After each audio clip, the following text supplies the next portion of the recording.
Bonjour à tous. Cette interview de notre maire Raphaël Daubé est assez exceptionnelle aujourd'hui parce qu'effectivement, logiquement, l'équipe de Martel en tête TV aurait choisi de réitérer ses reportages pour les prochaines municipales afin d'informer localement toutes les Martelaises et tous les Martelais. Cette interview donc revêt un caractère assez particulier puisque, vous le savez, Raphaël Daubé vient d'être élu sénateur au 23 septembre de cette année. Alors, qu'est-ce qu'il en est, vu la loi de non-cumul des mandats, qu'est-ce qui va se passer au sein de notre commune en termes de représentation? Et aussi, quels sont les projets en cours et à venir? Alors, on va poser à Raphaël toute une série de questions et vous allez pouvoir juger. Raphaël Daubé, bonjour. Bonjour Guillaume. Voilà, je voudrais vous poser cette première question. Qui n'est pas lié tout de suite au corps du sujet, si je puis dire, mais quel est votre bilan de mi-mandat ici à la mairie de Martel? J'ai fait spontanément la liste de tête des projets dans toute leur diversité que nous avons pu mener, et peut-être pas tout à fait exhaustif, mais presque. Je peux citer la Halle, la rue Jean Gourdal, la maison France Service, le gymnase et le dojo, bien sûr, qui ont été construits grâce à Coval d'Or, l'aménagement de la zone d'activité des Bourrières, le parc Monty, le ravalement de la façade de l'ancien hospice, le label des plus beaux villages de France qui a été décroché, la restauration de l'ancien presbytère de Gluges qui est actuellement en cours, les plantations et les aménagements à l'école maternelle, l'installation de la charcuterie Laborie, l'acquisition du terrain de la Croix de Souillac, le lancement du projet de rénovation du collège avec le département du Lot qui avance bien, le projet de reprise du VVF de Gluges sur lequel nous achevons l'appel à manifestation d'intérêt, l'aménagement à venir de l'avenue de la Dordogne, puisque nous avons fait des études et acquis les terrains pour faire le cheminement entre Malpique et l'avenue de la Dordogne. Donc j'espère que c'est un projet qui verra le jour en 2024. En tout cas, il est prêt, il est dans les tiroirs. Et enfin, il y a deux projets très importants, très structurants pour Martel, qui sont la cuisine de l'EHPAD, l'ancien hospice, qui est enfin un dossier débloqué, puisque nous avons obtenu très récemment, il y a quelques jours, l'autorisation du département et de l'ARS pour lancer les travaux.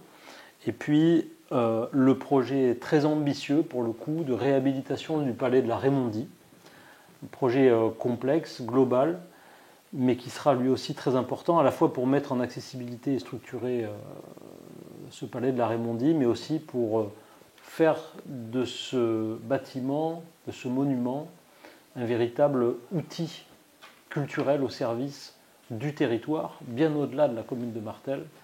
Et donc, je crois que ça sera utile pour le rayonnement de la ville. Donc, on a là aussi un projet sur lequel nous travaillons depuis 2 ans. On a fait beaucoup d'études préalables, d'études de faisabilité, et on va enfin pouvoir entrer dans la phase de maîtrise d'œuvre. Alors justement, tout ça, ce sont des projets qui ont été menés en partie à bien. Apparemment, ça fait quand même un sacré bilan. Et vous parlez aussi de projets à venir.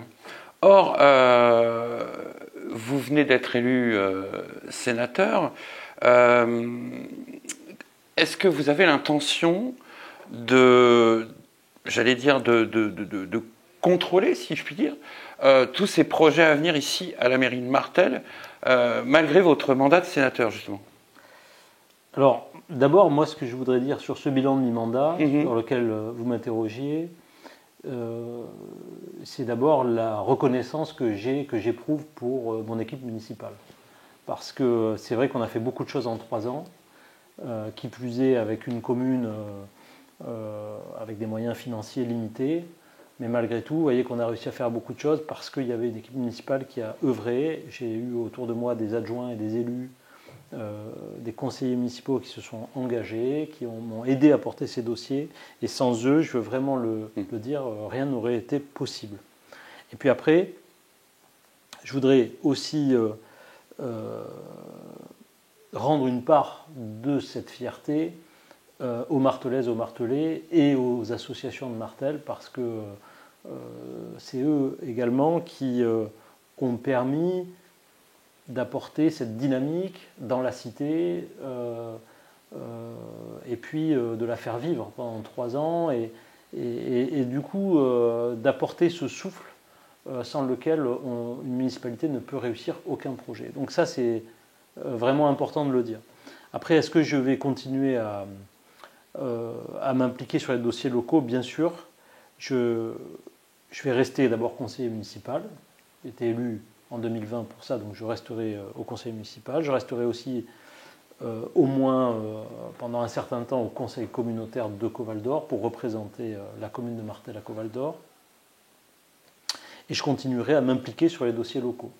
Je vais laisser par contre toute la liberté à mes successeurs, à mon successeur à la tête de la mairie, pour entreprendre à sa manière, à sa façon et avec sa vision à lui la suite de notre action municipale, mais je serai à ses côtés pour l'accompagner, pour épauler, et je ferai tout pour essayer d'aider au maximum dans les fonctions qui seront les miennes désormais de sénateur, avec ma capacité à agir. Je ferai tout pour essayer de permettre que Martel continue à se développer, à avancer, à se transformer, à rester cette ville vivante dans laquelle nous sommes si bien. Monsieur Daubé, justement, qu'est-ce qui vous a motivé dans le fait de briguer ce mandat de sénateur? Il y a beaucoup de choses. La politique, c'est toujours une affaire de circonstances. Et bien sûr, le fait que Jean-Claude Requier ne se représente pas a ouvert pour moi une porte, en tout cas la possibilité de me présenter sur ce siège et donc au Sénat. Néanmoins, je me suis quand même interrogé. Ça n'a pas été si simple que ça. Et d'abord, il avait lui-même, Jean-Claude Requier, besoin de prendre sa décision officiellement. Donc jusqu'aux dernières semaines, je ne savais pas qu'il allait renoncer à se représenter. Et puis je me suis interrogé à la fois sur mon envie d'être parlementaire, d'être sénateur, sur ma capacité à l'être aussi. C'est un exercice tout à fait différent de celui que j'ai connu dans mes fonctions de maire ou de président de communauté de communes. Il faut avoir des aptitudes pour écrire, pour parler, pour réfléchir. Il faut avoir une ambition législative. Donc je me suis interrogé sur tout ça. Je crois avoir une partie de ces aptitudes. Il faudra que j'apporte la preuve maintenant que je les ai toutes. Et puis, c'était pas évident parce qu'il fallait aussi que j'accepte de renoncer à ces mandats exécutifs locaux qui ont été les miens depuis maintenant plus de 15 ans. Ça fait 15 ans que j'ai des responsabilités locales, où j'ai porté des projets, où j'ai essayé de transformer mon village, où j'ai essayé de transformer mon territoire. Donc j'aimais ça fondamentalement, profondément. J'aime l'action publique et donc être sénateur, ce sera évidemment très différent et c'est tourner une page de ma vie. Voilà. Alors j'ai choisi de le faire. D'abord sans avoir la certitude d'être élu, c'est-à-dire que quand je me suis présenté, la politique c'est aussi une aventure, je ne savais pas que je serais élu, hein, je n'avais aucune garantie là-dessus. Mais j'ai considéré qu'au fond je n'avais pas grand-chose à perdre et que si le succès advenait à cette élection, à ce moment-là, ça serait pour moi l'occasion d'être utile autrement au département du Lot, d'être utile autrement à mon pays, essayer de développer une dimension nationale, de réflexion aussi sur le monde rural qui m'intéresse beaucoup, que je connais bien, que je connais en profondeur intimement. Et puis, j'ai considéré que ça serait évidemment un challenge intéressant pour moi, passionnant, exaltant, surtout à mon âge, à 46 ans. Et donc voilà, et c'est ce qui s'est passé. Alors aujourd'hui, je suis aux portes du Sénat, voilà, et il faut maintenant que j'arrive à m'emparer de ce mandat et à en faire quelque chose d'utile et de bien et à faire mes preuves. Alors justement, Raphaël, quelles sont vos intentions et vos prérogatives en tant que représentant des collectivités locales dans votre circonscription, justement? Alors, je vais essayer en effet de représenter, c'est le rôle du Sénat, hein, c'est la Chambre des communes. Donc je vais essayer de représenter ces collectivités locales que je connais bien, puisque j'ai été maire, président de Comcom, mais aussi conseiller départemental et conseiller régional. J'ai eu la chance, dans mon parcours, de pouvoir siéger dans toutes les institutions locales. Et donc, d'abord, moi je suis heureux de siéger, puisque je viens de l'apprendre il y a quelques jours, je suis heureux de siéger à la commission des finances du Sénat. Important pour moi, parce que c'est une commission qui permet d'avoir un regard très transversal et une vision d'ensemble des dépenses publiques et du budget de l'État. Donc ça va être certainement très intéressant, et donc des politiques publiques qui sont mises en œuvre par le gouvernement. J'aspire bien sûr à faire un travail législatif sur le statut de l'élu, sur la simplification administrative, sur l'urbanisme, sur les réformes sociétales. Donc un tas de propositions, de lois, d'amendements, que j'espère, de débats aussi, une discussion générale que j'espère pouvoir porter dans l'hémicycle. Mais je tiens à le dire, je veux aussi m'emparer de ce mandat comme d'une tribune pour défendre, je le disais tout à l'heure, le monde rural et essayer d'apporter, de proposer une vision stratégique sur l'agriculture, sur l'énergie, sur la réindustrialisation, bref, sur tous les sujets qui engagent le destin de la France et qui, à mon sens, peuvent passer demain par des territoires comme les nôtres et devraient passer demain par des territoires comme les nôtres. Donc il y a un enjeu de transformation du pays qui me paraît majeur, qui va intéresser des départements comme le département du Lot, ou qui pourrait les intéresser, et il faut qu'on soit capable de faire des propositions. Et donc j'aimerais essayer d'élaborer avec d'autres, et dans le territoire, avec les autres élus locaux, cette réflexion. Effectivement, c'est dans le but du Sénat. Est-ce qu'en ce sens-là, vous avez l'impression aussi d'aller dans une forme de lignée avec M. Requier ? Oui, bien sûr, je vais essayer de